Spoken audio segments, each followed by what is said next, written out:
Now, Josh Napolitano is with me, and I want to bring him in to talk about Chicago, because President Trump has said to Chicago, the mayor of Chicago, hey, look, you've got carnage in your streets. This was another tweet just out. Yes. You've got carnage in your streets. I'm going to send in the feds. There's the tweet.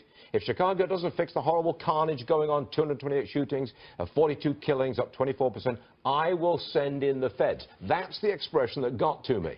Can he do that? Well, the short answer is yes. The longer answer is the feds are already there. I mean, the Justice Department is there. The FBI is there. The Drug Enforcement Administration is there.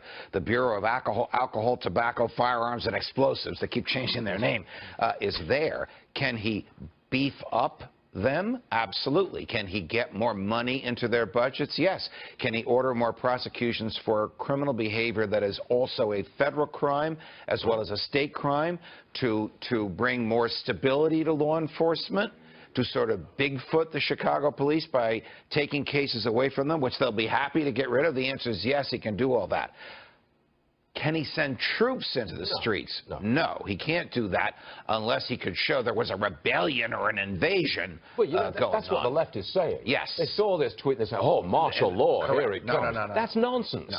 The reason I laughed when I saw the tweet was I read it too quickly, and I didn't see the S after feds. I thought he said he's going to send in the feds. But what they can do, print more cash. Send in Janet Yellen.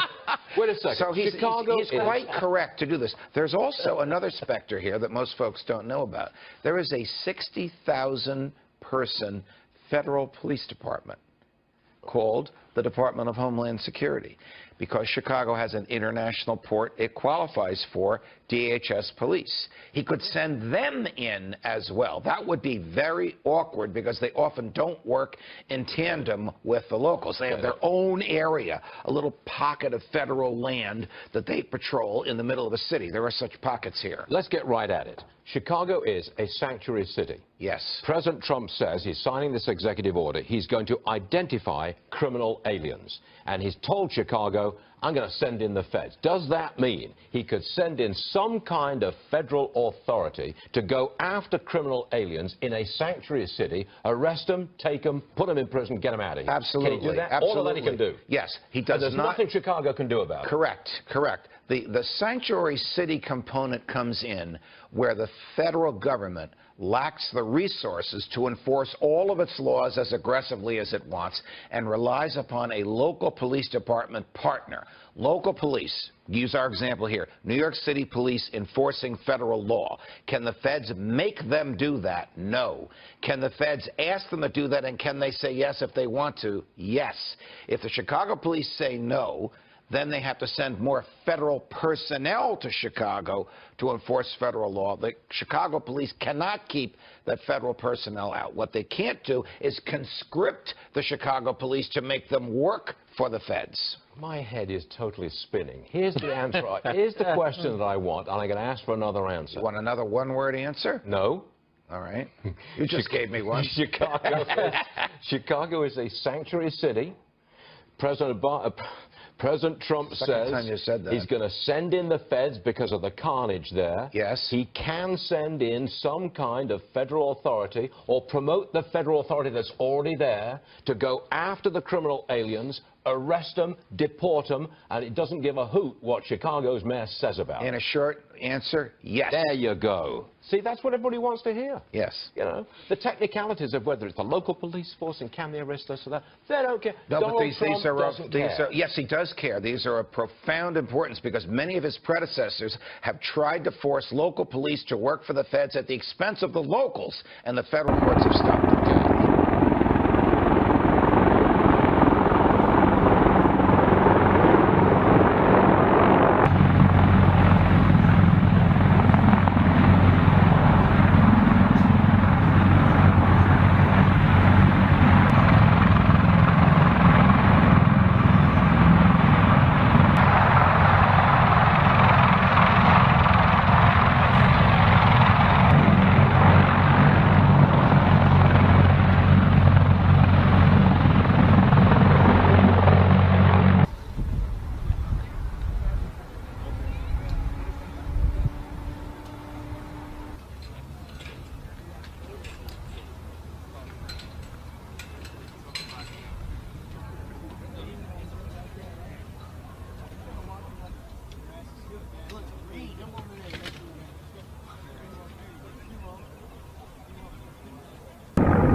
Go ahead and take this out of routine. All right? Routine's all the way to the far left. Green. Hey, straight to the pit. We're going to go straight into BAS, gentlemen. Hurry up.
Bro, at which point are you authorized to dead the fool? Defense of yourself, defense of others, defense of government.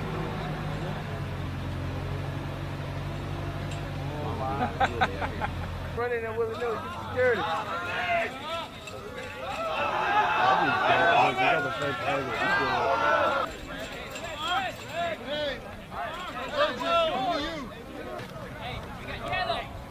TGSW is going to the box. Both of them. Hey, we got urgent. Hey, you got another urgent coming. Hey, let's go.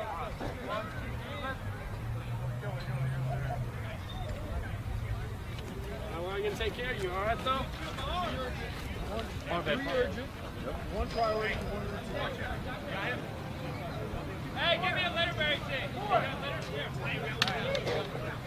Don't change them. Hold security. Oh, shit. Three hands.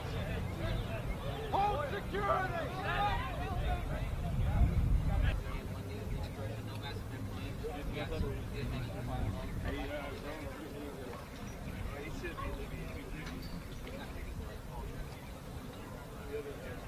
He's having a hard time breathing. Like I said, we might have to do a needle D on the left, on the right side.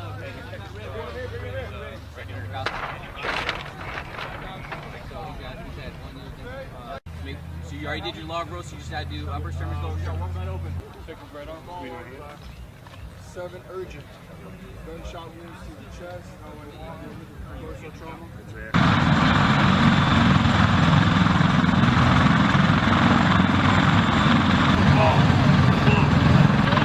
All blood trauma to the chest. All blood trauma to the chest.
the situation in Chicago, man.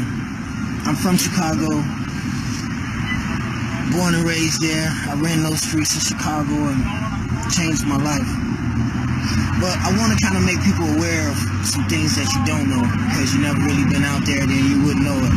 And it's going to be hard to believe, but myself, for a fact, and several others that I ran with know this to be the truth. Growing up in Chicago in the early 90s, this same situation was happening. I've been in Chicago where a person came into my house and knocked on the door to come and get me early in the morning, 6:30 in the morning, and said, come with me, man, it's a crate of guns in the alley. And I got up and ran out there, and sure enough, there was a crate of guns. And during that time when we in it, you're not thinking about where did the guns just come from. You know, you never think about that type of stuff, like where did the guns come from and why are they here. But now that I'm older, I can kind of tell you that it's a diabolical plot. Nothing is stopped. The guns are still there. The guns are still being placed in these different strategic communities. It's a plan. It's not out in Bridgeview. It's not out in, Westmount. They're putting it in the hundreds for sure. Yeah, they're putting it on 55th. They're putting it in Inglewood. 6:30 in the morning, while older people that's at work, you sleep. You're not outside. So, you got the streetwalkers and the people that's out, they hustling and they out all types of day. And yeah, they're the ones that's going to run across them. And who would go and tell the police? I never went to go tell the police when we found some guns. That don't even make sense. Why would you go tell the police? So people are wondering why so much violence. Think about it. You think about this. Okay, the police are locking people up constantly in Chicago every single day. They're taking guns off the street every single day, every day. So how is it that all of these guns just keep appearing? Where are all the guns coming from? Nobody's going to the gun store buying these guns. So where are all these guns? Now, this is another part that you don't know. I was so used to having exotic guns that I thought that was the norm. You understand what I'm saying? I'm saying far as, I don't know if are you familiar with guns, but a fully automatic handgun is almost impossible to get. You know what I'm saying? A fully automatic assault rifle, that's not common. It may sound common, but that's not common. A Uzi that's fully automatic, that's not common. So I was so used to having everything in the area that I knew of was fully. It shot fully automatic, fully. So me being 17 and 18 and in my 20s, I was so naive that I believed that's how all guns was. I seen so many different exotic guns on the street running around in different areas with the guys just running around. I thought that was the norm. So now I'm an older gentleman. I'm out here, I switch my life around. I'm living right, So now I'm clearing my name up and got my record sealed. And I'm going to the gun shop and I'm going to the shooting range, shooting like I'm supposed to. And I go into gun stores and I'm asking for certain guns and they looking at me like I'm crazy. Like I made that gun up. These are guns that I've seen several times in different areas that the gun store is saying, how would that be on the street? That's something that you would have to get specialized, customized. You see what I'm saying? But these guns are on the streets of Chicago. And my point to you is, yeah, we can't try to make an excuse for the kids out there shooting, and it ain't all kids, but we can't make an excuse. But I want you to look at the bigger picture. Where are they getting the guns from? It's not one or two areas. It's not one or two areas. It's everywhere. In the urban community is what I'm telling you. They're not dropping them out there in Hillcrest. They're not gonna be out there. You check in them hundreds. You check on the low end. You check in the heart of the city, in the inner city. That's where they're dropping all the guns at. That's where all the killings is happening at. That's why a lot of innocent people are getting shot, stuff like that. Because of these guns. They got guns that they can't control. They shooting these guns, letting off, man, 100 shots, man, in 30 seconds. These guns are not being bought. They don't have no gun license to buy these guns. So where are they getting the guns from? That's the question. I'm telling you right now. They've been dropping the guns off in crates for years. They've been doing it. I seen it twice in my lifetime. I seen it in 1990, and then I seen it again in 1999. I seen it with my own eyes. You can believe it or not, but that's the honest to God truth. I went out, I seen the guns in the crate myself, and it went out through the whole area. Everybody got this one, grab that one. Let me get that one. I grabbed it. Everybody got it. And that's what they keep doing. That's how the guns keep getting on the streets. That's why the wars don't stop. You see what I'm saying? That's the part that people got to focus on. The gun control, how you gonna control something if you study putting it down there? That's propaganda when they saying this gun control, or we lobbying for gun control. You're not trying to control nothing when you study putting guns out there. They giving it to them. Now they want to give them the guns so they can catch them with the guns. Either they gonna kill somebody with the gun, then they get to lock them up, or they catch them with the gun and they get to lock them up. Either way, it's lose, lose, lose, lose, lose. You see what I'm saying? It's a business for them. It's a business. You know what I'm saying? It's like me wanting to sell a drug, but I got to get you hooked first. You know, it's a business for them. So the more people that they can catch with guns, or the more people that commit crimes with guns, they get to lock them up. To them, it's just a number. They don't care. They don't care who it is. But it's more of the African community that is, you know, we're the victims. And I hate that everything boils down to race and all of that. I'm not a racist, but the truth is the truth. And I'm just telling it how it is, you know what I'm saying? I go to Chicago all the time, but if I go out to Westmount, Illinois, where one of my good white friends live, and I go with him, it's a different community. It's a different community. Ain't nobody running around with no guns. Ain't nobody doing nothing. I go out there, I feel safe. As soon as I go where I grew up at, I'm not getting out the car without no gun, because I don't trust nobody, because everybody around here got a gun. Everybody got a gun. You hear that part? That's the part that matters. Everybody got a gun, from the 14-year-old on up. Everybody got one. They ain't even doing nothing with it. They just got one. Well, how do everybody got all these guns? Where they come from? Right back to that again. That's what I'm trying to tell you. The guns are being deliberately placed, strategically placed in certain communities to target certain individuals. Please pay attention. Please research it. Check it out. Ask some of the OGs who've been around, and they'll tell you the same thing, that I'm not lying. I'm just willing to expose it. I'm trying to tell you the truth. It's the truth. They deliberately placing guns in Chicago in different areas.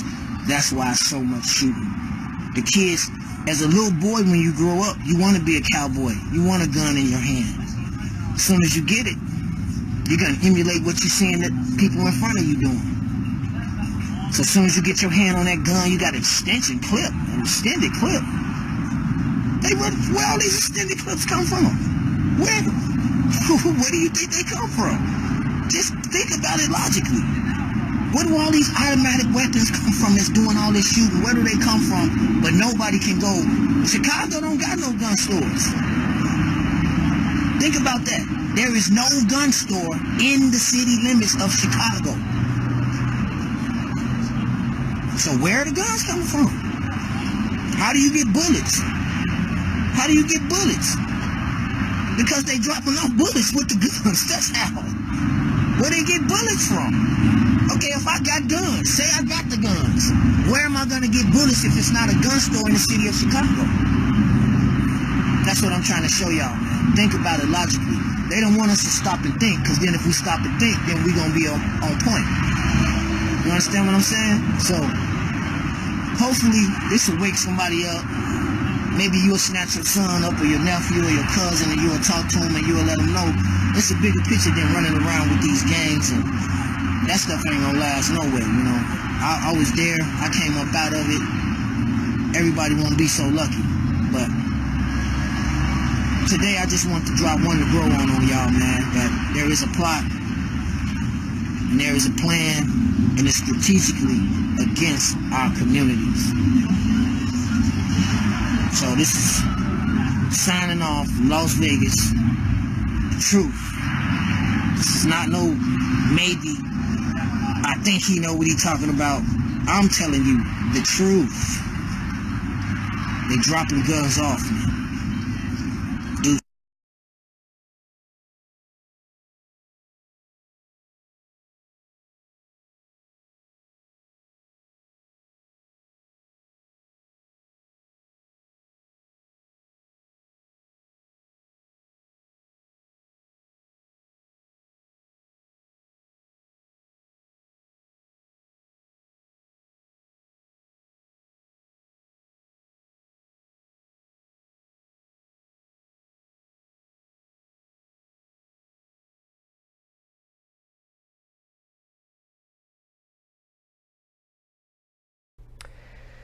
Now let me ask you this.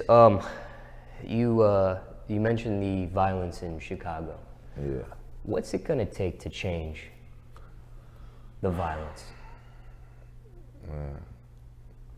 Because it does seem out of control. And this shit rigged already, bro. This shit was broke down already, man. Like, it ain't even, it is the people, but you got motherfucking, the police killing motherfuckers too. You feel me? Then you got the people, the government really behind a lot of this shit, you feel me? They already set all the neighborhoods up to be like this. Chicago is segregated. You got the blacks only around blacks. Mexicans only around Mexicans, you feel me? Whites only around whites. So like, come on, man. You feel me? They move motherfuckers to the projects. Made motherfuckers fucked up in the projects. Then guess what they did? Knocked them bitches down and sent their motherfucker from the projects across the whole city. That's when they fucked the city up right there anyway, you feel me? So it's like niggas come from the building, don't really know the streets, you feel me? And then a lot of motherfuckers, it started teeing up, you feel me? And then shit, like, it got a little worse, like 2011, 2010 and shit, 2012. After this Chief Keef shit and all this shit, that's all the motherfuckers started knowing, 30s and all this shit. Killing. But, man, I don't know what the fuck it's gonna take to stop the violence though, cause it's like shit, they really behind it, cause like if they wanted to, it'd be a lot, like they ain't getting no motherfucking no jobs or nothing, you feel me? All this shit, they ain't doing shit for us, you feel me? So motherfucker gonna get out there and get it how they, you feel me? How they know, you feel me? And they be behind a lot of that shit too, you feel me? So all this shit been rigged from the jump, man. The government and all that shit was already behind a lot of this shit already, man. Like they ain't trying to help no motherfucker. All this motherfucker killing, they ain't doing shit, you feel me? They ain't doing shit with like shit, another nigga gone, you feel me? That's what the fuck they want anyway, the black motherfucker, you feel me? They trying to get rid of our race, you feel me? So they don't give no fuck about this shit. Brothers, they ain't investigating and really trying to catch no motherfucker that's killing, you feel me? These young niggas just dumb and telling on themselves, you feel me? So niggas going to jail. But really shit, this shit really easy to, you feel me, get away with, you feel me? They ain't gonna get no fuck, they ain't really trying to figure out who killed the motherfucker. They don't give no fuck about us, you feel me? So, but I don't know, man. Damn, I don't know. They help do better in the communities, you feel me? Put jobs, school, they tore down like motherfucking 30-something schools or some shit. Like, you feel me? All that type of shit, like right there, that shit'll just start fucking motherfuckers up right there. All that shit is already built though, already. They know what they doing already, you feel me? Since the motherfucker was a kid, they already knew. Just like you motherfuckers do to a motherfucking dog, you gonna train that motherfucker to become whatever, you feel me? Whatever you want it. That's how the system just did over motherfuckers' head, and motherfuckers just blind and ain't see it. And that's all they just did. Finessed us to kill each other, shit. But shit, I don't know what it's gonna take though. These people, shit, they just gotta, cause they ain't gonna do shit to try to help a motherfucker, so I don't know. Now let me ask you this, okay? A couple questions come to my mind. Chicago's a huge city, and I don't know if you've traveled to other cities like a New York City or an Atlanta or Los Angeles, which are also big major cities like a Chicago. Yeah. Obviously, different amount of people and different people there too, but when in terms of violence, Chicago is pretty crazy. But why don't you see this same sort of, I know you have some thoughts and some comments about the system and the government and stuff like that, but why don't you see this same type of scenario happening in, like, say, a New York City or in Atlanta or in Los Angeles? I mean, don't get it wrong. Chicago, we just so known right now, you feel me? So, but nigga, come on, man. New Orleans been doing, you feel me? That was #1 murder capital. Come on, man, you feel me? LA, they been doing that shit. The Crips and Bloods, come on, man. And just everybody got their time, you feel me? And Chicago been doing this shit. There's probably way more murders than in the 90s than it is now, you feel me? You just got social media now to show the world what's really going on. But this shit been going on. This shit ain't new. This shit ain't new at all. This shit ain't new. Oh, God. Near my rear end, I guess you can say, and that's when I just felt something cold and hard just, I guess, penetrate me. From "they stuck a gun up my rectum" to "officers stepped on my groin as if taking out a cigarette." This may sound like recollections of terror suspects who experienced what is usually called enhanced interrogation techniques. But those are just a few accounts from Chicago residents who walked out of this building. The Homan Detention Center in Chicago looks like just another red brick building in this neighborhood, and the police claims that there's nothing special about it whatsoever. Those who made it out of these walls, they disagree. They claim that their experiences were horrific, kept for hours in intentionally overheated rooms, beaten up, shackled, with no access to water or lawyers, and their arrests had been kept off the books. This prompted comparisons among some to CIA black sites scattered all across the planet. Those who went through this are reluctant to talk now, either going through lawsuits against the authorities or simply afraid of further police action against them.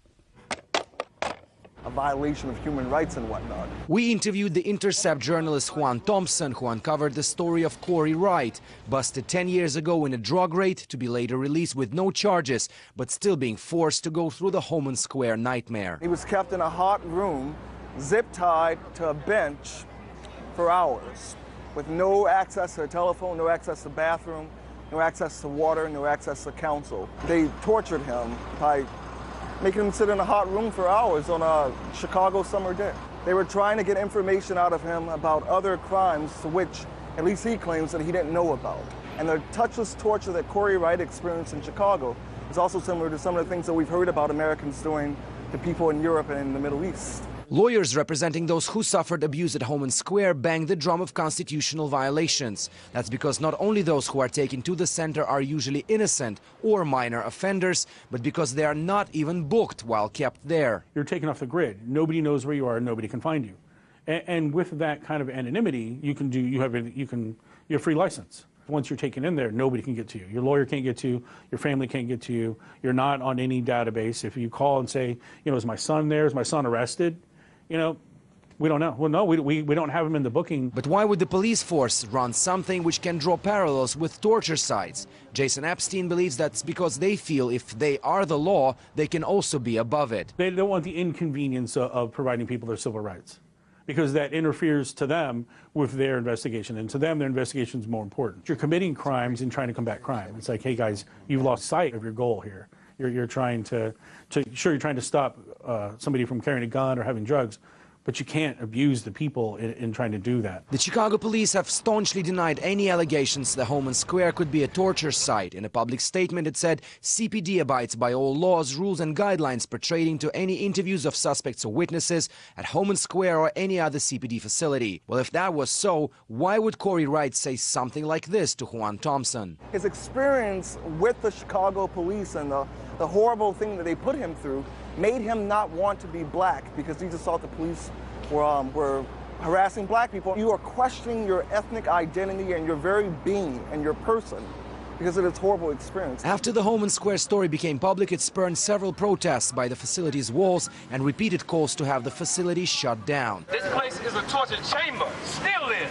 That is something those who have had the experience of being there hope will happen after they have filed a class action against the Chicago police. Alexei Roshevsky, RT, reporting from Chicago. Alexei joins me now to discuss his findings further. Alexei, you spoke with the lawyers overseeing the class action lawsuit brought by the victims. How strong is this case? Well, they believe their case is very strong, but because right now it unites 20 people, at least 20 people who have gone through the Homan Detention Center. The things they've said, their testimonies are very similar to each other, kept for hours in overheated rooms, zip-tied to a bench. Some of them were not allowed to go to a toilet. Some of them were actually fed once or twice in 3 or 4 days. There are, of course, horrible accounts, as what Angel Perez said, of being, as he claims, sexually abused as well. But the problem here, and that's something that lawyers do acknowledge, that most of the people do not have any visual or sound evidence of what was happening to them within the walls of the Homan Square facility. Only Angel Perez has managed to find to obtain those videos. And even those videos, they were, as lawyers claim, somewhat edited by the police, by those who provided this footage. So they still believe the case is strong, and considering that how many testimonies are there, they're hoping that the police will eventually shut down this facility. They are some horrible reports, as you said it right there. But RT has spoken to the police department, and they adamantly say that Homan is not a hidden site. You were there. How secret is it really? Well, looking at the Homan Square facility from the outside, it doesn't look, as I've said in my story, it doesn't look anything out of the ordinary. Only the parking lots around it would suggest that this facility belongs to the police. But on paper, this is supposed to be the facility where people would pick up their stolen items, or where confiscated money, drugs, and weapons would be kept. And also, we heard from the police that this facility needs protection because some undercover agents are working out of it.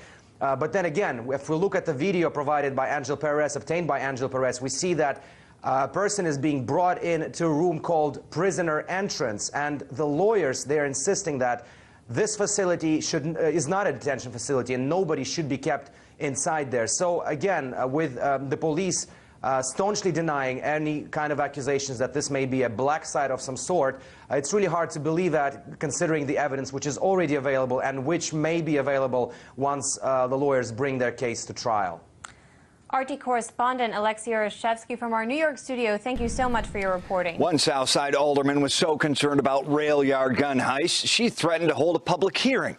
Now, Alderman Pat Dowell tells two investigators federal authorities strongly encouraged her not to for fear it would expose security deficiencies. Now, it's happened again.